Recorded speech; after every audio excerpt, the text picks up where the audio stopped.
is it compulsory for a woman to cover her feet in Salah? Okay, there are different views on this. The majority of the scholars, and I'm of this view as well, that the woman is required to cover her feet while in Salah and outside of Salah. Okay, so whether covering of that feet, of her feet, is wearing some socks or wearing a garment which covers her feet and flows over the top of her feet, then both can be achieved. That's fine, inshallah ta'ala. But this seems to be stronger opinion. Allah knows best. So, Sheikh, this is a matter where as you said, there's a difference of opinion.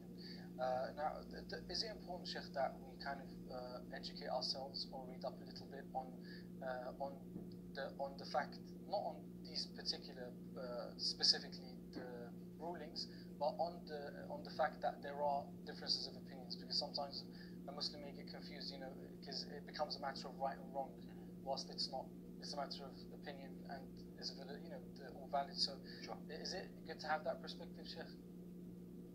It's good to have a perspective that there are, to understand in general, that there are differences of opinion in Islamic jurisprudence, in Islamic fiqh. But it's not upon somebody to start doing their own research if they're not qualified or trained within fiqh, for example, to come to their own conclusions, because they're not required to do that. And they shouldn't do that. If they themselves are in a position where they don't know the answer to something, I'm not sure, as Allah subhanahu wa ta'ala tells us in the Quran, فَاسْأَلُوا أَهْلَ الذِّكْرِ إِن كُنتُمْ لَا تَعْلَمُونَ, that you ask the people of dhikr, the people of knowledge, and then they can give the answer to you. So whether the sister, that what she did the correct thing, asking somebody who's aware of the ruling on the issue, and that she can take that ruling and implement that in her life, and that's what she will be questioned about Yawm al-Qiyamah.